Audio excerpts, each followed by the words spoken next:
So it all started way back in the 1920s. 1920. My mom was born in 1922. My dad was born. My late father was born in 1923. I can imagine what they were doing. We're like, oh my gosh, we can hear music. Yeah, exactly. But, you know, obviously people wanted to hear it better. And as technology got better, people wanted to hear music through that AM signal better. And so Lansing improved on this speaker throughout many, many years, which landed him in the cinema world, which gets us to the next product.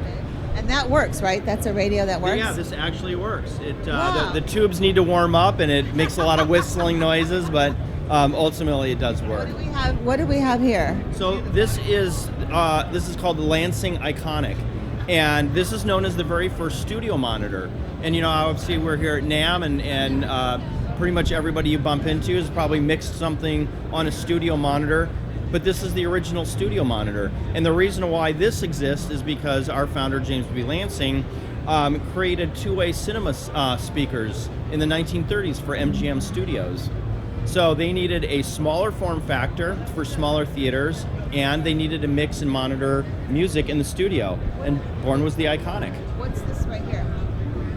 This is the crossover. So this is all the crossover technologies, the drivers, and all that. And we have the transducer down here. Transducer? Yeah, the speaker, the speaker in there. So anyway, yeah. So this was this was found in recording studios in the 1930s, all around Hollywood. All right. Well, we are traveling down the road here. We keep going. Now we're in. This is the 40s, I'm going to say. Yeah. So now James Lansing founded JBL as we know it today, and his first product, which is well, this is a D130 driver, and this is a very, very well-known, very forward-thinking, innovative speaker that he developed. And this was used in movie theaters. It was used in guitar amps and bass amps. It was used in home audio in the 1940s and 50s. And we sold these for a number of decades, and over 200 of these were used in the Grateful Dead's Wall of Sound. In the the big one? The big one in the 1970s. Was loaded with D130s. I remember that. Yeah. That's sad. No, my parents had an audio system. Yeah. And I remember putting my ear up to it, and I remember taking the screen off. I wanted to see what was underneath that. I think all of us kids, kids took the grill off and was poking around the cone and feeling the pulp paper and the glue. Yeah, I did the same. I certainly did the same thing. But yeah, this is the D130. So because this is now really being used in the professional environment, and which leads us to the next speaker. Oh. Yeah. We're moving on. Oh, look at this. Yes. So let me move the grill out of the way. Look at this. So this was made in 1963. And this was a custom job for Capitol Records in Hollywood. They came to us and we custom manufactured this 4320. And this ended up becoming a standard studio monitoring system for all of EMI around the world. So EMI's network of recording studios used these 4320s as a recording standard. And so now we are JBL is firmly ensconced in the recording industry, and that leads us to now 1969. I was born. You were born in 19. Okay. Yeah. Okay. All right. Well, we won't talk. Yeah. So this is the 4310. Yeah. So this is the reason why we built this. These are for near field monitoring. They were smaller form factor. They're kind of bookshelf speakers, and these were. We actually have a home audio version of these called the L100s. Yeah, that we still sell today. Really? So, yeah. Cool. Now, whose concert is that? Do you know? Oh, there's the Wall of Sound. I talked to you about the D130. That's the Wall of Sound. There's the Wall of Sound right there. But the concert over there with all those people. Yeah, and there's Woodstock as well. That's Woodstock? So, yeah, so Woodstock, the drivers that was used in those enclosures were JBL speakers as well. So we're pretty proud of that. Our ties to those very iconic cultural moments, to be sure. Jimi Hendrix and Janis Joplin. Oh my gosh. Yeah. That's exciting. Yeah, and then so we continue our story. Oh, we're good. So we continue our story now into the 80s. Oh yeah. So now we move over to portable PA. For right now, we were talking about enclosure speakers and studio monitors. Now we're going to talk a little bit about portable PA. In summer NAMM show, 1979, we launched the Cabaret series. So we have a lot of connections to the NAMM show.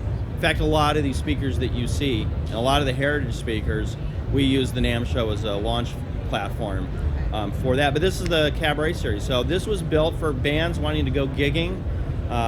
They're going to clubs, they're going to backyards. They wanted a professional sound because at the time a lot of them were just using their guitar amps for amplification, or they're going into a bar where maybe the installed audio isn't that great. So if you give them an entire portable system, then it elevates their performance and everybody's happier. And I always remember seeing in the backstage those big, huge crates that were on wheels that lock these suckers up, right? Because they're I mean, you got to be careful. They're kind of fragile, and you just don't want to put them in a paper box. Well, that's true, but as you can tell from this next one, I mean, these were gutsy. These were for anybody who's visited us in Northridge, which is where these were manufactured. We test these things. We drop them. We do everything we can to, as evident by all the scratches. The outside's really beat up, and that's for a reason. So this is the Eon Power 15. This is the very first in the Eon line. We launched these in 1995, and what's cool about these is that they're beat up. That's because, like, bands on the road, man, you got to load out, you got to throw stuff in the back of the truck, and you needed something that was rigid and can handle the abuse. And I wanted people to see that these old things, man, you did a very good job. They took a beating. But we were making these at 1 per minute, and out of the Northridge office. Yeah. 1 per minute, 60 every hour. In 1995, we were rolling these off about one per minute. And they sold pretty good, I presume. They sold very well, and Eon is we're still making Eons, not this one, but we're still making Eons with a lot of new technology. I noticed that this is a little plastic. Is it lighter than that one? Yes. Well, the drivers are probably a lot, there's a lot more in here. There's a lot more wood. But yeah, these were designed to be a lot lighter, but still rugged. Yeah. Well, heck, the crash dummy of speakers. Exactly. So. Oh yes. Yeah. So these are the VRXs. So we became really, really good at line array systems for touring audio. So this was now we're in the 2000s. In 2007, in fact. So this is JBL saying, we're going to give you touring people touring line array audio in a very portable form factor. So whether it's pole mounted or flown, you can, that's what we gave. This is what the purpose of this particular one is. Wow. Yeah. And this is the speaker down here too? Yeah, it's a subwoofer, and these are the tops. Oh my gosh. Yeah, I had one of these you can systems. see that there's locking mechanisms, so you can create, that little curve thing. Yeah, the dispersion pattern. I've seen that at festivals. Yes. Music And now we've got festivals really outside. sophisticated because now we have software that does that tuning. So you can literally do that tuning and be able to spec out what products you needed to adequately fill. Yeah, I've seen a lot of these on festivals outside. Yeah. For like jazz festivals, music festivals, and parks. Yeah, and this is something during that time you would want to put onto into smaller clubs and all that. Yeah. So now we get into 2010. Yeah. So 20. These are the 2010. So this is 2016. So this is again an Eon, just like that. This is an Eon. This is an all-in-one. So this is the first time we started doing all-in-one. What does all-in-one mean? It means because we're Harman, so Soundcraft for mixing, Crown for amplification, DBX for ducking and feedback suppression, Lexicon for reverb. all those are built into these all-in-one systems. So now we're getting more sophisticated. We're getting into sort of DSP and all that. So it's multi-channel input, so people can do multi-channel mixing if they're busking or doing parties and all that. So we still say. Is it on wheels? No, this one is not on wheels, but it's fairly considering what it is. It's actually fairly lightweight. Okay. Yeah. So. And I like the buttons over here too. Yeah, they feel good, right? Yeah. Well, we still make things. So our current model is a Eon 1 MK2, and so that is that's what we're currently serving on the Eon. And then our PRX family, we also have another similarly an all-in-one, like a 2,000 watt speaker. So these are really, really sophisticated machines, and it all started out in 2016, and that's why we wanted to show it here in the exhibit. And the big mama of them all. Yeah, so this is the SRX 922. This takes us to the show. So we're debuting this at the show. So this is an extension to our SRX line, which is our large line array system for ground stacking, flying. It's a great multi-use line array system, and so we have some additive products to that we're launching in this 922 being one of them. So when you revisit everything that I just showed you, going back in time, this is the family tree, right? This is the path that gets us to current, right? So even though we're celebrating 80 years as a company, really our heritage goes back 100 years, and we're really proud of that heritage, and it's been a delight. Just like you're looking at things and remembering stuff. All NAMM show people have been coming by, and I had one of those. I had one of those. I mixed I mixed my album with some 4310s, and so it's kind of memory lane for people, and it means a lot. These brands mean a lot to people. And it's also, you keep it in the family, and then all of a sudden they want to continue with you for the future. Yeah, that's true too. But people, JBL is a brand that people have relied on for many years, the quality and the build, and we breathe that ethos every day, and really want to connect with our current customers and potentially future customers. So what does the future look like? Well, for this is going on a global tour. Yeah, so we're taking these products and many, many more products, and we're going to different parts around the world. And we're going to be popping up, and we're going to be showing people that whole history. For all of 2026. I could see you in museums. Yeah, well, we'll see what happens. Yeah, some of these, because of the industrial design, there's some significant design elements to this that really is helped build the brand. Yeah, it's a lot. So where can people find all of your products? Where can they find? Well, JBL.com or JBLPro.com for the pro products. That's where you can find all the current stuff. But you can also find us on social, where you can probably get a little more information on some of these products. That's so awesome. Well, I want to thank you so much for hosting this Media Lounge, number one, and also joining us out here, because this is definitely a history lesson for people, really. Well, it's great seeing you guys year after year, and thank you for getting the industry happenings and the what's new and interesting out there out to your listeners and readers. Well, thank you again, and here's to a successful NAMM. And to you too. Okay. Well, thank you for watching. Coming up next, we're going to have more interviews, but definitely go to the JBL.com website and check out some of their speakers. We'll talk to you later.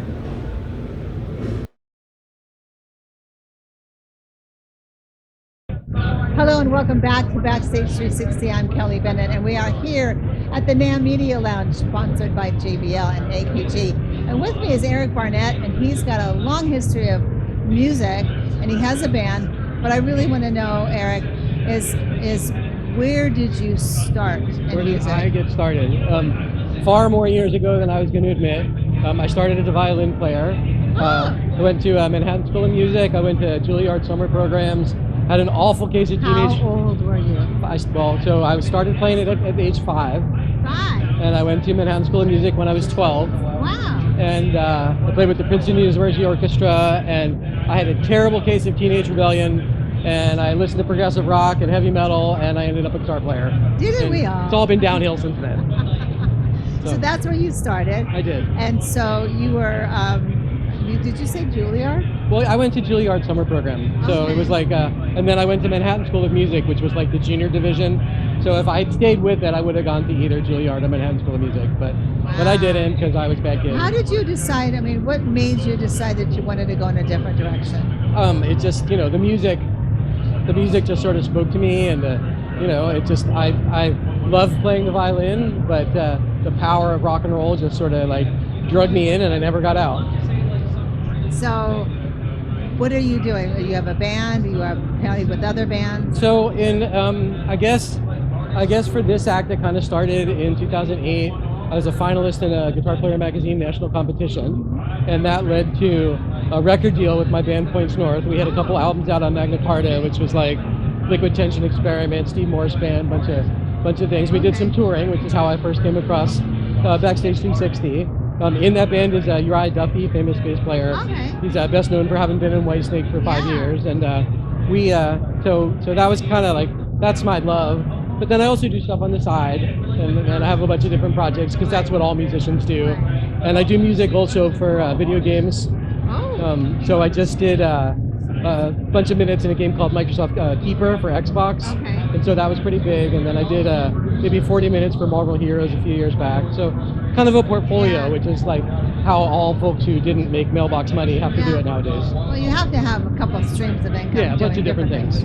So, but I have a lot coming up in this first quarter. Okay, let's hear about it. So Points North has a new record coming out finally. I'm really proud of it. I'm really proud of our drummer Kevin Aiello's work. He's really outdid himself, and so that's finally going to be coming out in the spring. And then we're going and playing. We just played at a festival in New Jersey called Prague Stock, and now we're going to play Prague on the Ranch in February, which is like kind of tied to Cruise to the Edge a little bit.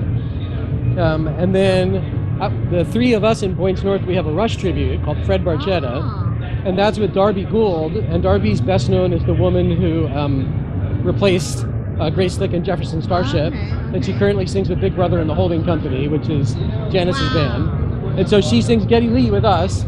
And so next week we're going to be in Texas at the Rockwell Event Center in Amarillo, Texas. And then in February we're also going to be in Florida. And then I also have an all-star Jeff Beck tribute. So that just played, and we had Stu Ham and Jude Gold from Jefferson Starship, and we had Daniele Guitardo, who's like one of the best new guitar players up and coming, and Mike Vanderjul from Y&T on drums. So kind of like an all-star thing. We'll probably do that again in April. And then last but certainly not least, I'm doing a national tour coming up in February and March, and that's with an Indian artist whose name is Raj Ramaya. And Raj is famous because he wrote and sang on some famous animes, like Cowboy Bebop and some of these famous, and he's Indian, but he lived in Japan for 20 years. And so we're doing a tour. He's the support act for the creator of the music for all the Silent Hill video games. And so it's like not a huge tour, but it's national.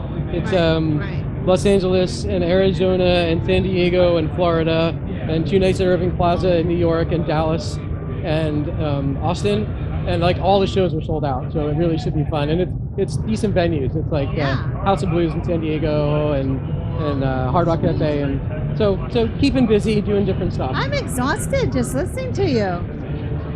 In April I can sleep. Wow, how do you do it all? It's that's the life of being a musician nowadays. If you weren't so fortunate as to have a legacy band, then you put it together from all the different things. And so, it's if I were in a legacy band doing a tour, it would be just as many dates.